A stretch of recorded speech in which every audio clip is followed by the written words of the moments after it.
नमस्कार दोस्तों, स्वागत है आपका एक बार फिर आपके YouTube चैनल केमिकल कीड़ा पर।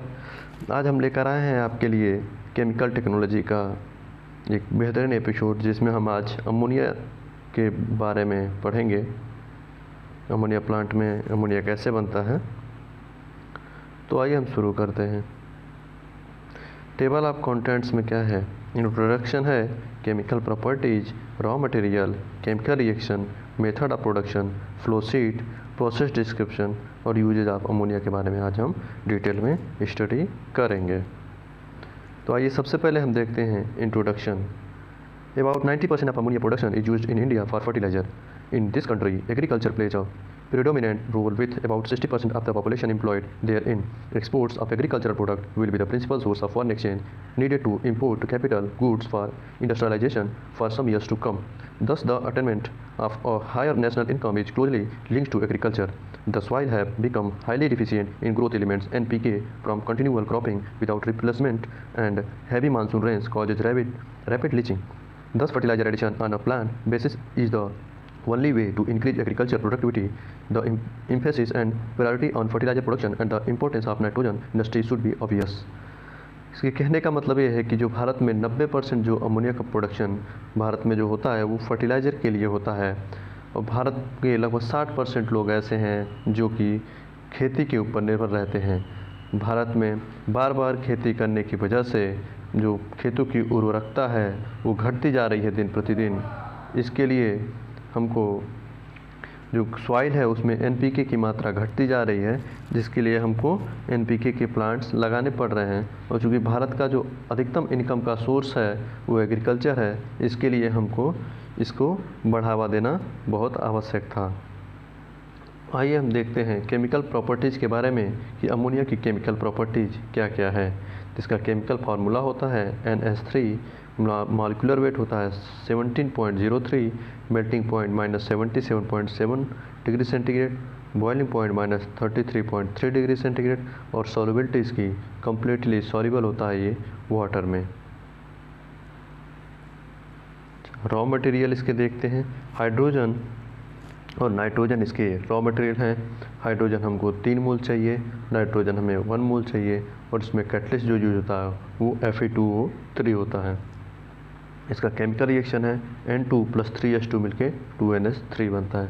दोस्तों, हम जब फर्टिलाइजर टेक्नोलॉजी पढ़ेंगे तो अमोनिया प्लांट के बारे में हम पूरा डिटेल में पढ़ेंगे। अभी चूँकि हम सिटी पढ़ रहे हैं, इसके लिए हमको इतना डिटेल में स्टडी करने की ज़रूरत नहीं है। आइए हम देखते हैं कि किस किस प्रोसेस से हम अमोनिया को बना सकते हैं।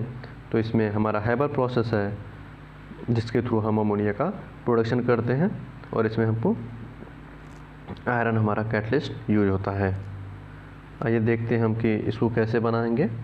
इसका फ्लो शीट इस प्रकार है।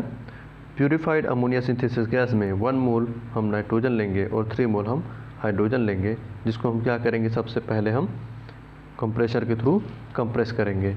कंप्रेस करने के बाद क्या होगा, उस अमोनिया के अंदर कुछ ऑयल की क्वालिटी आ जाएगी, जिसको हम ऑयल फिल्टर के द्वारा हम रिमूव कर लेंगे। अच्छा, रिमूव करने के बाद हम इसको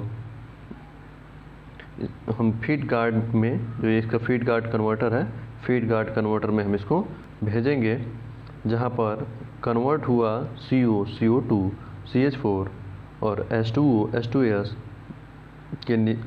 के जो ट्रेसेस हैं उसको रिमूव किया जाएगा। इसके बाद प्राप्त नाइट्रोजन और हाइड्रोजन को रिएक्टर में भेजते हैं, जहां का टेम्परेचर लगभग 500 डिग्री सेंटीग्रेड से 600 डिग्री सेंटीग्रेड तथा प्रेशर 100 से लेके 1000 ATM तक होता है। इसके बाद हम यहाँ पर जो रिएक्टर है वहाँ पे हम Fe का कैटलिस्ट यूज करते हैं, जिसकी उपस्थिति में नाइट्रोजन, हाइड्रोजन, अमोनिया का में निर्माण होता है। जहाँ पे क्या होता है, N2 और H2 का जो रिएक्शन होगा, रिएक्शन होने के बाद से क्या होगा, हमारा अमोनिया बनेगा। चूँकि यहाँ का टेम्परेचर बहुत ज़्यादा होता है, तो इस टेम्परेचर को कम करने के लिए क्या हम करते हैं, सर्कुलेटिंग में हम कूलिंग वाटर और चिल्ड वाटर यूज करते हैं। चिल्ड वाटर का यूज क्या होता है हम बाद में एक बार देखेंगे कि किस प्रकार से चिलर काम करता है।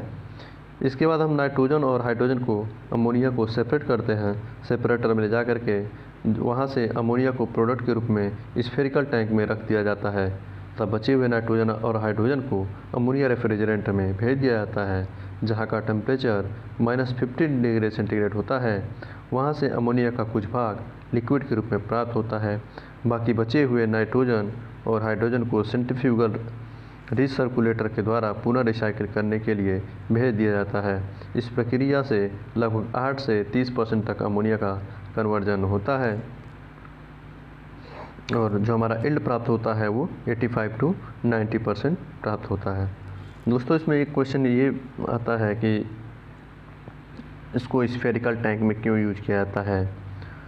बहुत सारे इसमें क्वेश्चन बनते हैं जो कि हम बाद में आगे फर्टिलाइज़र टेक्नोलॉजी में डिस्कस करेंगे।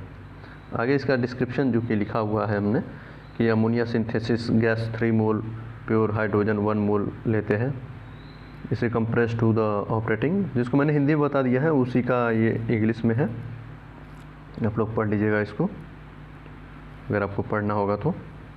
आगे है यूजेज ऑफ अमोनिया। अमोनिया का यूज कहाँ कहाँ किया जाता है। इसका direct uses as fertilizer, direct fertilizer के रूप में यूज होता है। यूरिया प्रोडक्शन और प्लास्टिक बनाने में किया जाता है।